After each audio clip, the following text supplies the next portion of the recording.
네, 우리 옆에 분들을 바라보시고 환하게 웃으시면서 인사하겠습니다. 함께 어서 감사합니다. 네, 함께 어서 감사합니다. 그리고 또 온라인으로 예배 드리고 계신 분들에게 인사를 드리겠습니다. 사랑합니다. 사랑합니다. 네, 하는 겁니다. 이렇게. 네, 좀 불편하셨나요, 여러분? 네, 요즘에 프로 불편러라는 신조어를 혹시 들어보셨나요? 네, 이것저것 쓸데없는 트집을 잡는 사람들을 비꼬는 말입니다. 예민하게 반응하고 별뜻 없는 단순 현상을 과대 해석하거나 소모적인 논쟁을 부추기는 사람들을 지칭하는 단어입니다. 프로 불편러는 사람들을 피로하게 만들고 사람들을 불편하게 합니다. 요즘에 모르겠습니다. 불편한 사람들이 많습니다. 제가 불편하다는 게 아니고요. 불편해하는 사람들이 많습니다. 물론 저마다 느끼는 바가 다르겠지만 불편한 일도 참 많다라는 생각이 듭니다. 교사로서 내 일을 한 모습이 불편하다는 학부모들이 있습니다. 독서실에서 옆 사람 숨 쉬는 소리가 불편하다는 사람들이 있죠. 여러분 혹시 독서실 쪽지 시리즈 이런 거 아시나요? 제가 그 중에 하나를 가지고 왔는데요. 이런 쪽지가 붙어 있었다고 해요.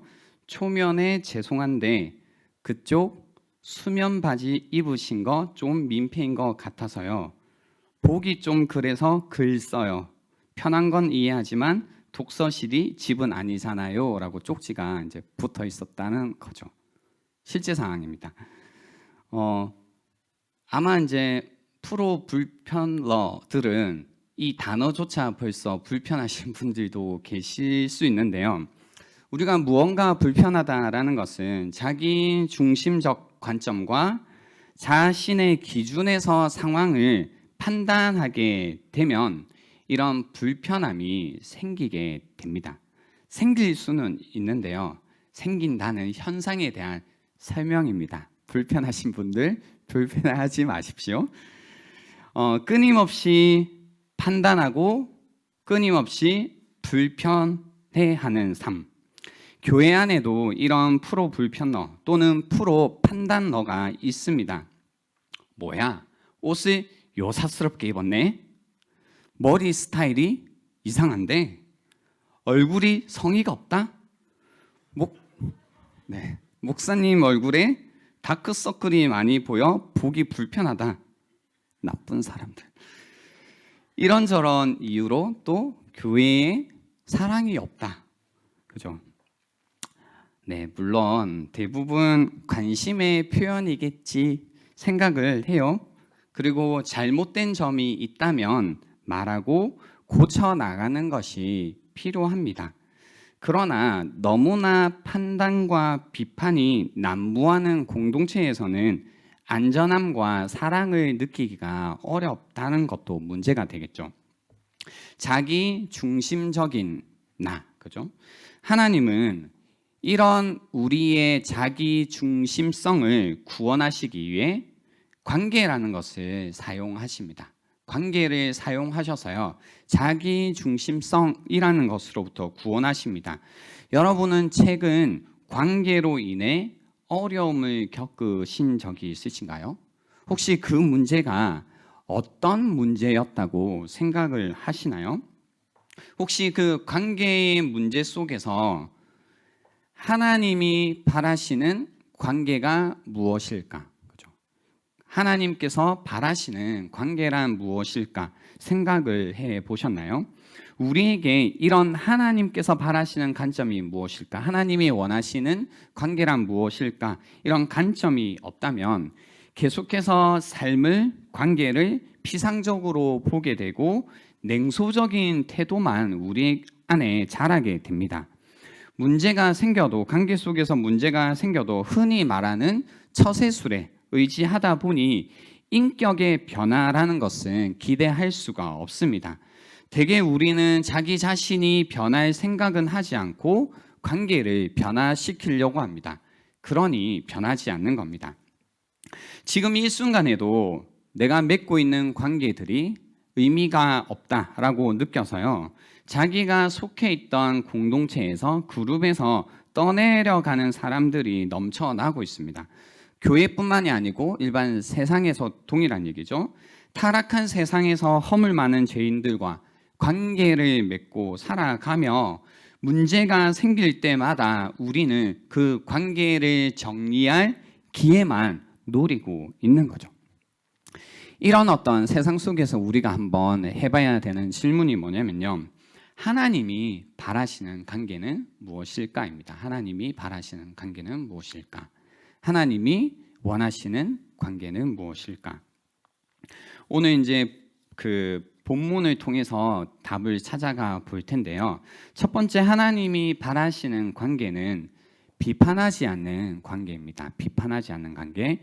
7장 1절에 보시면 비판을 받지 아니하려거든 비판하지 말라라는 예수님의 가르침이 있습니다. 비판을 받지 아니하려거든 비판하지 말라. 우리 옆에 분들을 바라보시면서 또 이렇게 화면을 향해 이렇게 이야기하겠습니다. 비판하지 말라. 비판하지 말라. 그죠? 사람들을 비판하지 말라. 사람들을 판단하지 말라. 그러면 너희도 판단을 받지 않을 것이다. 이런 이야기죠. 예수님은 비판에 대해서 경고를 하고 계신 거죠. 근데 이제 여러분 중에 혹시 비판받고 판단당하는 걸 좋아하시는 분이 계신가요? 난 좋던데. 야, 너 외모가 왜 좋아. 이러신 분들 계신가요?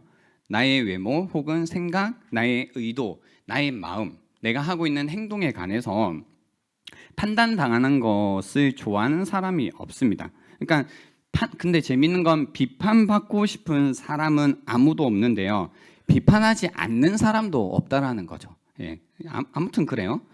비판을 받지 아니하려거든 비판하지 말라. 어쩌면 이제 여러분 가운데 교회에 오래 다니신 분들은 이 말씀을 들을 때마다 뭔지 아시죠? 그러니까 비판하지 말라는 거구나. 알겠어. 비판하지 않을게.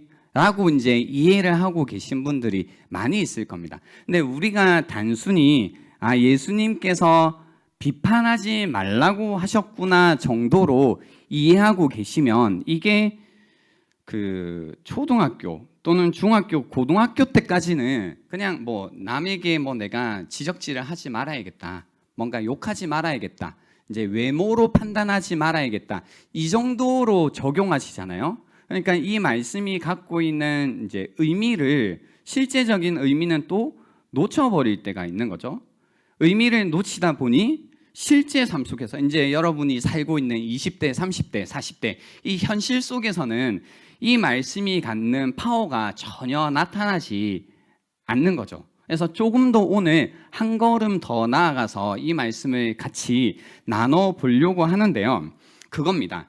비판을 받지 아니하려거든 비판하지 말라라는 게 진짜 무슨 의미인가라는 겁니다. 그런 거죠. 비판받는 게 싫으면 비판하지 말라라는 건가? 그래서 예수님께서는 우리가 절대로 비판받지 않는 비결을 알려주고 계신 건가? 여기에 대한 답은 다 알고 계시죠? 그렇다 아니다? 그렇다 아니다? 아니다죠. 순진한 사람들. 그죠? 여러분이 비판을 하지 않더라도 비판을 받는다 안 받는다? 받는다 안 받는다?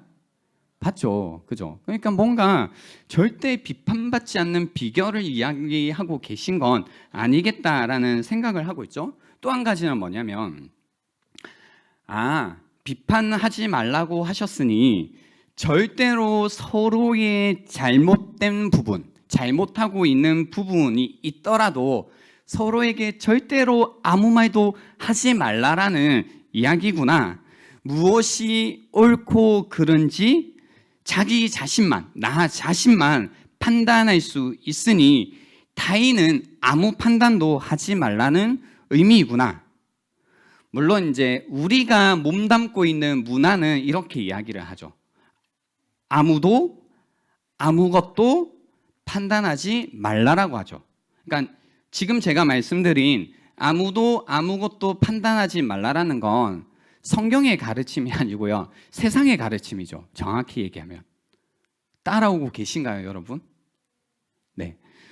아무도 아무것도 판단하지 말라라는 문화 가운데 있으니까요. 우리가 예수님의 이런 비판을 받지 아니하려거든 비판하지 말라라는 말씀을 들을 때도 이미 우리 나름대로 필터링을 해서 세상이 말하는 것처럼 듣는다라는 거죠. 그래서 무엇이 도덕적인지 아닌지, 무엇이 좋은지 나쁜지 나 외에는 판단하지 마. 나에 대해서 뭐가 좋은지 나쁜지 너가 판단하지 마. 내가 뭘 잘못했는지 잘못하지 않았는지 나에 관해서는 말하지 마. 예수님께서 그렇게 말씀하셨어. 비판하지 마. 모든 비판 금지. 뭐 이렇게 이해하고 계신 분들도 있더라고요. 간혹. 오늘 예수님의 가르침은 과연 어떤 의미일까? 예수님이 사용하신 비판하다, 크리로라는 단어는요. 사전적인 의미는 이런 의미입니다. 판단하다, 의견을 표현하다, 양이나 가치나 품질을 평가하다, 또 비난하다, 유죄 판결을 내리다 라는 의미가 있고요. 그래서 문맥에 따라 서로 다른 다양한 뉘앙스가 풍기게 됩니다. 그래서 일반적인 식별이나 평가에서 사법적인 기소, 범죄의 선언, 그리고 한 사람의 운명에 대한 절대적인 결정에 이르기까지 범위가 사실 굉장히 넓은 단어입니다. 우리는 사실 통상적인 어떤 판단 그리고 평가라는 건 할 수 있습니다. 그러니까 예수님께서 너희들 판단하지 마라, 비판하지 말라고 하셨을 때 일단 뭔가 아무 판단도 하면 안 되나 보다, 어떤 것도 평가하면 안 되나 보다가 아니라요. 할 수 있다라는 겁니다. 어떤 거에 대한 양, 가치, 품질을 평가할 수 있습니다. 평가하지 않으면 여러분은 어떻게 연인을 만나세요? 그죠? 하시나요? 안 하시나요? 엄청 하잖아요. 안 해요? 하시죠. 그죠? 그래요. 알았어요. 일단 지금도 했잖아요. 목사님 왜 저래? 그죠? 그런 거 판단인 거죠. 아무튼 양, 가치, 제품 평가할 수 있는 겁니다. 그리고 의견을 가지고 있으면 표현할 수도 있는 거죠. 나 그거 좀 좋아. 나 그거 싫어. 난 그건 괜찮은 것 같아. 의견을 표현하시나요? 안 하시나요? 하시죠. 그러니까 표현할 수 있는 겁니다. 그리고 사람에 대한 평가, 그리고 한 사람의 삶에 대한 평가도 할 수 있나요? 없나요? 할 수 있죠. 여러분 다 하시잖아요. 집에 가면 아버지에 대한 평가, 어머니에 대한 평가, 언니에 대한 평가, 동생에 대한 평가를 하세요? 안 하세요? 하죠. 다 하고 있는 겁니다. 근데 그거 지금 하지 말라라는 이야기는 아니라는 거죠. 중요한 건 그거죠. 어떤 가치를 가지고 사람과 인생을 평가할 것인가의 문제지 아무 평가도 하지 말라라는 것이 오늘 예수님의 가르침은 아니다라는 겁니다. 요걸 좀 분명히 해야 할 필요가 있습니다. 이해가 되셨나요? 네, 카톡으로 연락 주세요. 궁금하신 분들. 그래서 예수님이 지금 가르치고 계신 비판하지 말라라는 건 무슨 의미냐면요. 내가 다른 사람에게 뭔가 이제 사람을 뭔가 평가할 수도 있고 좋다 싫다 뭐 이런 것들을 할 수도 있겠지만 다른 사람들이 이제 지은 어떤 죄를 너는 죄를 지었다고 선언하는 어떤 정죄, 그래서 한 사람의 운명이나 그 사람의 인생에 대한 절대적인 결정에 이를 만한 판단, 이것들을 지금 사실은 경고하고 있다는 겁니다. 그래서 우리가 이 가르침을 들을 때 분별이 필요합니다. 내가 누군가의 행동을 다른 가치로 평가하고 때로는 잘못했을 때 우리는 서로가 서로에게 말해줄 필요가 있습니다. 그것이 성경의 가르침입니다.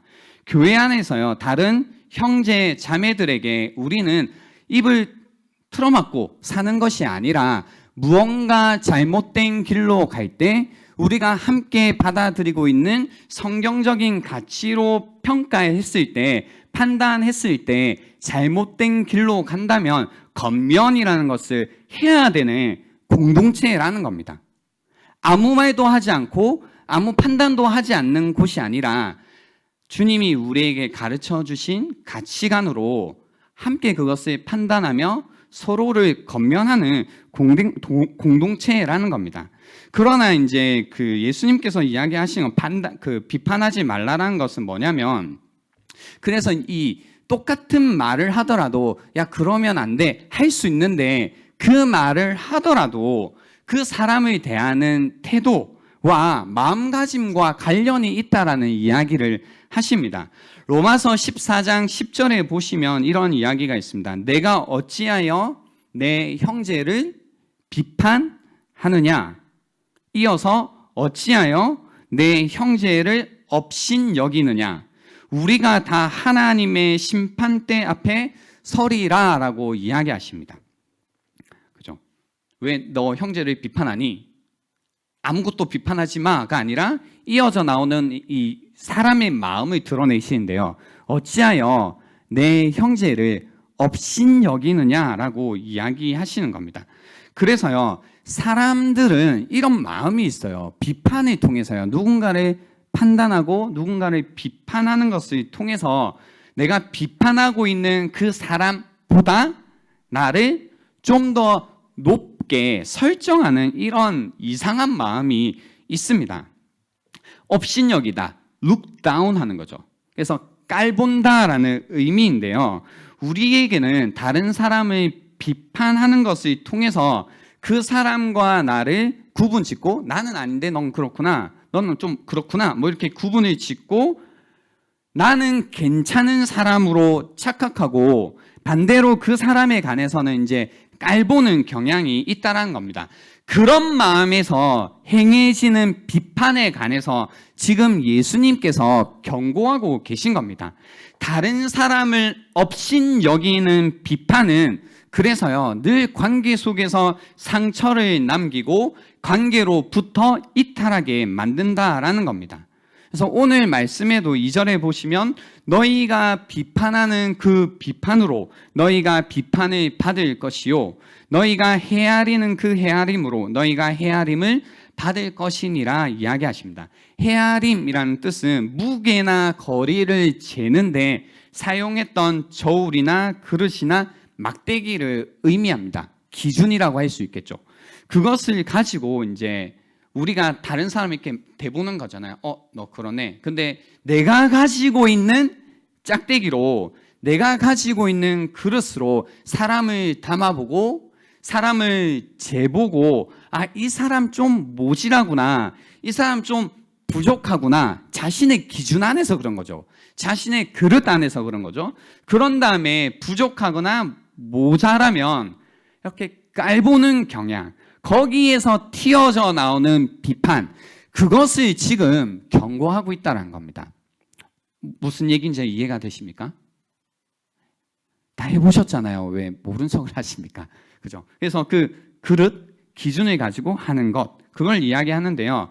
그래서 너희가 비판을 받을 것이다. 이 말씀은 뭐냐면요, 너희가 비판하는 비판으로, 그러니까 어떤 기준, 막대기로, 그릇으로 너희가 비판하고 있는데 결국은 너희가 비판을 받을 것이다 라고 이야기하십니다. 이 말씀은 우리라는 그 인생을 비판하시는, 정확히 표현하자면 심판하시는 분이 있고 우리를 헤아리시는 분이 있다라는 뜻입니다.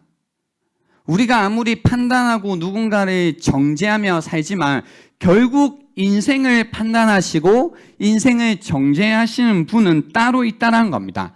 절대적으로 판단하실 수 있는 심판자는 하나님이시다라는 걸 가르치고 있는 겁니다.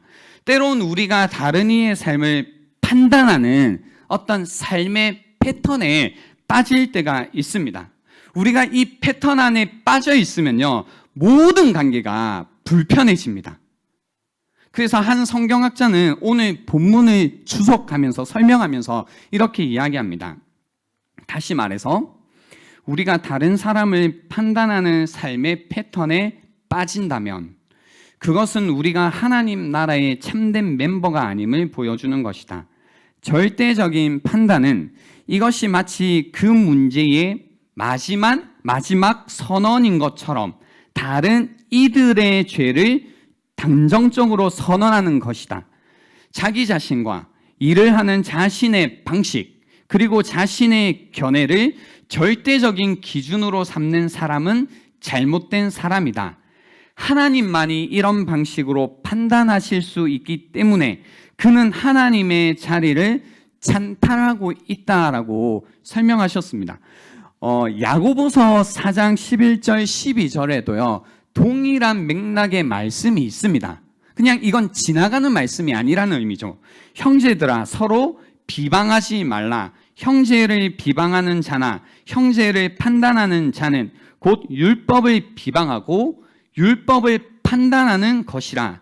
내가 만일 율법을 판단하면 율법의 준행자가 아니요 재판관이로다. 입법자와 재판관은 오직 한 분이시니 능히 구원하시기도 하시며 멸하기도 하시느니라. 너는 누구이기에 이웃을 판단하느냐라는 말씀입니다. 그래서요, 하나님이 재판관입니다.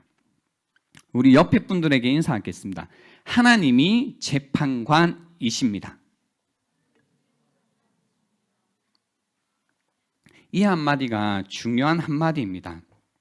그리스도인들은요, 하나님이 심판하시는 분이시라는 사실을 믿는 사람들입니다. 하나님의 심판을 신뢰하며 살아가는 사람들입니다. 그래서 하나님의 헤아림으로 살아갑니다. 자기를 기준 삼아 살지 않고 하나님의 기준을 기준 삼아 살아갑니다.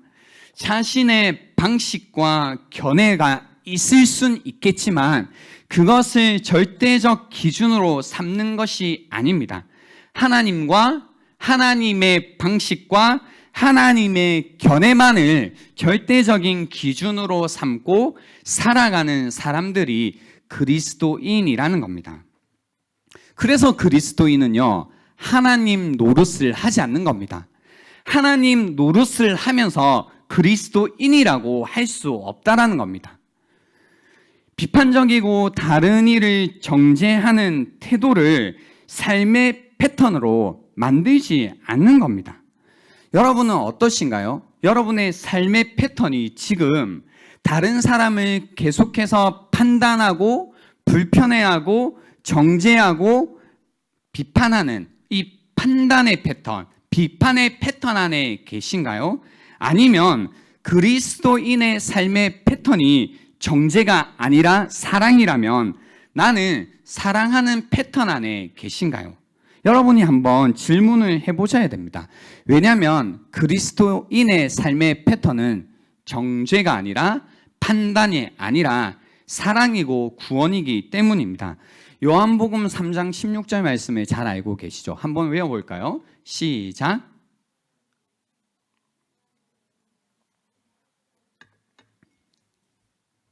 네, 이제 쑥스러워서 잘 못하고 계신데요. 하나님이 세상을 이처럼 사랑하사 독생자를 주셨으니 이는 저를 믿는 자마다 멸망치 않고 영생을 얻게 하려 하심이라. 이건 아시잖아요.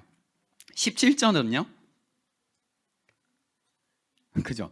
우리 16절까지 아는 거예요. 저도 그래요. 근데 보세요. 하나님이 세상을 이처럼 사랑하사 독생자를 주셨으니 이는 그를 믿는 자마다 멸망하지 않고 영생을 얻게 하려 하심이라. 17절 하나님이 그 아들을 세상에 보내신 것은 세상을 심판, 정죄하려 하심이 아니요 그로 말미암아 세상이 구원을 받게 하려 하심이라라고 하신 거죠. 지금은 어떤 패턴을 우리가 보게 되냐면요. 심판자이신 하나님께서 자기의 독생자 예수 그리스도를 이 땅에 보내신 것은 심판자이신 그분조차도 지금은 세상을 심판하고 정죄하기 위해서 보내신 것이 아니라 그로 말미암아 세상이 구원을 받게 하기 위해서 보내셨다라는 겁니다. 그렇다면요, 하나님께서 우리를 형제에게 보내고 자매에게 보내고 세상에 보내실 때 같은 목적으로 보내시지 않겠냐라는 거죠. 형제에게 보내실 때, 자매에게 보내실 때, 무슨 말을 전하게 하실 때 그들을 정죄하기 위함이 아니라 그들을 구원하기 위해서 우리를 보내신다라는 겁니다. 이것이 이제 정죄하기 위한 판단, 이제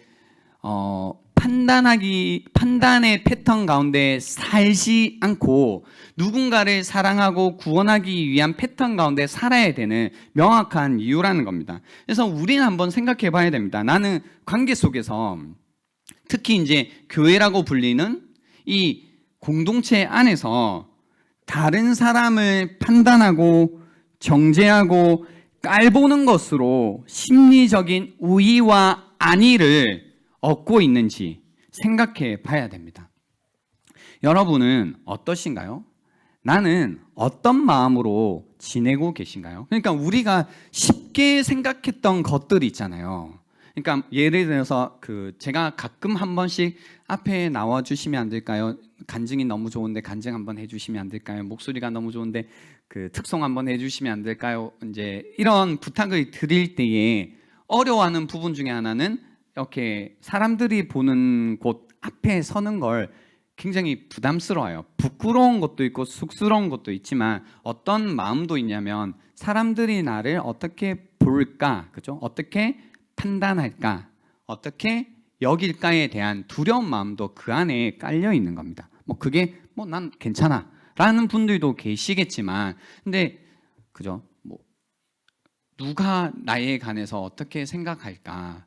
저 같은 경우에는 벌써 이제 5년 정도 앞에 서 있다 보니까 저에 대해서 생각하실 것들은 다 생각하셨겠다 싶어서 이제 신경을 쓰지 않는 거죠. 그렇지만 처음 서시는 분들은 그런 어떤 시선, 그런 어떤 판단, 사람들마다 가지고 있는 그런 기준, 이런 것들에 대한 부담감이 있는 거죠. 당연한 겁니다. 당연한 거죠.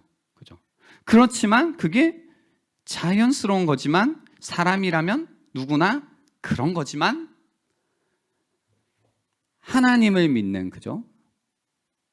하나님의 기준으로 살겠다고 고백하고 있는 그리스도인이 그리스도 공동체 안에서 그것이 계속 변해가는 한 과정 가운데 있는 모습이 아니라 끊임없이 우리의 결정적인 모습이라면 그건 문제가 된다라는 겁니다. 그죠? 그래서 나는 어떻게 지내고 있지? 나는 다른 사람을 바라볼 때, 옆에 있는 사람을 볼 때 어떤 생각을 하지? 어떤 판단을 하지? 라는 거죠. 그래서 옆에 분들 이제 일주일마다 만날 때가 있잖아요. 만났을 때 처음 볼 때, 그죠? 이런 이제 마음이 먼저 튀어나온지, 아니면 반갑다, 아니면 안녕이라는 마음이 먼저 나온지를 통해서도 좀 가늠해 보일 수 있습니다. 그죠? 안녕? 그죠? 반가워. 이렇게 할 수도 있고, 머리가 왜 저래? 이거, 그죠? 그래서 그런 마음이 먼저 들 수도 있다라는 거죠. 아무튼 우리는 이런 마음이 있습니다. 그러니까 저는 지금 무슨 말씀을 여러분과 나누고 싶냐면, 우리에게 어쩔 수 없는 이런 마음이 있다라는 겁니다. 계속해서 다른 사람을 판단하고 다른 사람을 비판하고 그걸 통해서 나의 어떤 심리적인 우위와 그리고 안정과 안위를 얻는 이런 마음들이 우리 안에 있다라는 겁니다. 그러니까 우리가 불완전한 상태에 있다 보니 그러한 어떤 다른 사람을 나도 불완전하지만 너도 불완전하잖아. 나도 죄를 짓지만 너도 죄를 짓잖아. 이 어떤 상태 때문에요. 타락한 세상 가운데 타락한 인간이라는 그 상태 때문에 어쩔 수 없이 이제 그 마음, 나의 이 어떤 이 부족하고 연약하고 죄된 마음을 달래기 위해서 우리는 비판이라는 수단을 통해서 안위를 얻는 인간들이라는 얘기를 하고 있는 겁니다. 어쩔 수 없는 부분, 그것이 실제 우리의 마음이다라는 얘기. 그리고 그것이 자연스럽지만 죄된 마음에서 나오는 자연스러운 마음이다는 것까지 다시 한번 알려드리고 있는 겁니다. 그렇다면 우리는 이 마음을 고쳐야 되잖아요. 어떻게 해야 될까라는 겁니다. 이런 이 죄된 마음, 끊임없이 다른 사람을 비판하고 판단하는 이 죄된 마음을 어떻게 해야 할까라는 겁니다. 3절부터 5절에 보시면 이런 말씀이 있습니다. 어찌하여 형제의 눈 속에 있는 티는 보고 내 눈 속에 있는 들보는 깨닫지 못하느냐. 보라, 내 눈 속에 들보가 있는데 어찌하여 형제에게 말하기를 나로 내 눈 속에 있는 티를 빼게 하라 하겠느냐. 외식하는 자여, 먼저 내 눈 속에 들보를 빼어라. 그 후에야 밝히 보고 형제의 눈 속에서 티를 빼리라 라는 겁니다. 자, 여기서도 그겁니다. 아, 그래, 나도 잘못을 하니까 딴 사람에게 말하지 말라는 거구나, 이렇게 이해하시면 된다, 안 된다? 안 된다라는 겁니다. 그죠? 사전적인 이해를 좀 우리가 접어둡시다. 이 비유를 일단 설명을 드리면 이겁니다. 방금 이제 읽어드린 말씀 이 부분은 목수의 아들로서 이제 성장기를 보내셨던 예수님의 배경이 표면적으로 드러나 있습니다. 그러니까 그거죠. 티라는 건 뭐냐면 사람 눈 속에 들어갈 수도 있는 아주 작은 이제 그 물체. 그래서 톱밥이라고 해석해 두신 분들이 있더라고요.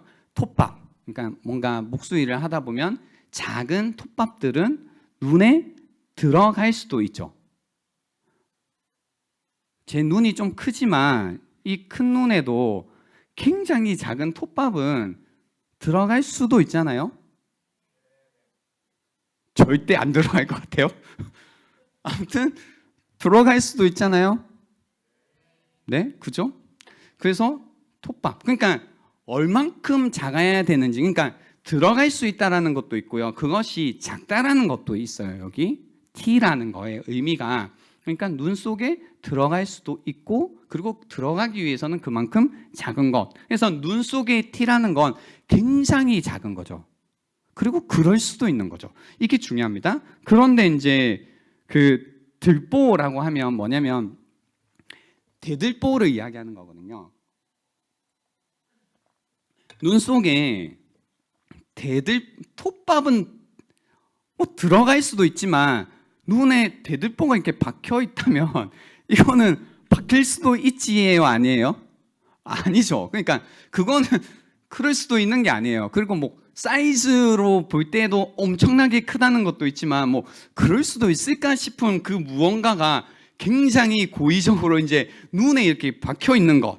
그래서 이 눈 속의 티와 눈 속에 있는 들보를 대조함으로써 아주 작고 경미한 약점과 약점이라고 말할 수 없는 큰 결점을 대조하고 있다는 겁니다. 대들보는 절대로 그냥 눈 속에 들어갈 수 있는 게 아니기 때문이죠. 그래서 이 대조를 통해 비판하는 사람이 본인이 갖고 있는 이 중대한 문제, 중대한 결점과 받는 자의 그 하찮은 작은 문제를 이제 대조하고 있다는 겁니다. 그 차이를 설명하고 있다는 겁니다. 근데 이제 뭐냐면 사람은 어떠냐면 다른 사람의 그 들어갈 수도 있고 그리고 작은 결점, 그것은 이제 빈틈없이 찾아내면서도 이렇게 그냥 보이지도 않겠죠. 톱밥 같은 거. 근데 그거도 이제 빈틈없이 찾아내면서도 자기 자신의 안 보려고 해도 안 볼 수 없는 그 커다란 결점은 너무나 쉽게 간과해 버린다라는 겁니다. 그러니까 절대 그럴 수 없는데 절대 그럴 수 없는 걸 우린 잘 해내잖아요. 그죠? 엄청 잘하잖아요, 이런 것들. 그런다라는 겁니다. 그래서 그런 사람을 가르쳐 외식하는 자들이라고 이야기하시는 겁니다. 다른 사람의 사소한 결점에는 눈에 불을 켜고 보면서 자신의 그릇된 삶에 관해서는 너무나도 너그럽다라는 겁니다. 그렇기 때문에 비판하는 사람은 위선자라고 성경이 얘기하는 겁니다.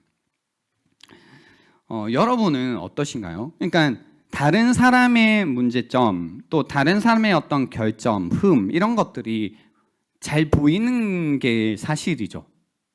그죠? 근데 우리가 잠깐만 이성적으로 생각을 해보자고요. 안다라는 키워드를 가지고 우리가 이걸 좀 풀어갈 때 이거예요. 안다라는 게 기준이 되었을 때 내가 다른 사람의 결점을 아는 게 많고 클까요? 아니면 내가 나의 결점을 아는 것이 많고 클까요? 어느 쪽이 많고 어느 쪽이 클까요? 안다라는 게 기준이 됐을 때 어느 쪽일 것 같아요? 당연히 내 쪽이죠. 나죠. 왜냐하면 다른 사람을 우리가 아무리 안다고 해도 그냥 눈에 보이는 것 정도를 알고 그 외에는 추측이잖아요. 근데 나는 추측이 아니잖아요. 난 알잖아요. 내 생각도 알고 내 마음도 알고 지난 여름에 내가 무슨 일을 한 건 내가 안다 모른다? 우린 알잖아요. 근데 지난 여름에 제가 무슨 일을 했는지 우린 안다 모른다? 모르죠. 그리고 이제 뭐 2년 전, 3년 전에 했던 어떤 한 가지 일을 알긴 해요. 근데 그거와 막 30년, 40년 동안 내가 해왔던 일을 아는 것, 이걸 비교했을 때 사실 티끌과 대들보의 차이인 거죠. 그런데도 우리는 그 티끌을 보고 그렇게 얘기하는 거죠. 쟤는 왜 저래? 그죠? 쟤는 죽어야 돼. 쟤는 인간이 아니야. 우린 도대체 뭐란 말인가? 이런 생각을 사실 이제 논리적으로 생각해 볼 수 있어야 되지만 우리는 그렇게 논리적이거나 이성적인 사람이 아닌 거죠. 그죠? 죄에 관해서 우리는 그렇습니다. 이제 사람들이 아무리 자기 자신들이 난 이성적인 사람이야, 난 논리적인 사람이야 아무리 얘기해도요, 죄에 관련해서 이성적이거나 논리적인 사람은 없습니다. 그죠? 그런 사람 없습니다. 아무튼 이제 우리 가운데 이런 마음이 있는 거죠. 그래서 오늘 말씀에 그런 사람을 위선자라고 하면서 어찌하여 형제의 눈 속에 있는 티는 보고 네 눈 속에 있는 안 볼 수 없는 그 들보는 깨닫지 못하느냐. 그래서 여기 좀 다른 동사를 썼던데요. 공부해 보니까 보지 못하느냐가 아니라 왜 심사숙고하지 않느냐, 왜 생각해 보지 않느냐라는 단어를 썼더라고요. 그러니까 알기는 안다, 보기는 본다는 뜻이겠죠. 그래서 우리는요, 우리 눈 속에 있는 이 들보를 깨달아야 됩니다. 그리고 우리 눈 속에 있는 들보를 묵상해야 됩니다. 그것이 얼마나 심각한 것인지를 깨달아야 됩니다. 자기 자신의 들보를 볼 수 있어야 됩니다. 자기 자신의 결점을 인식해야 됩니다.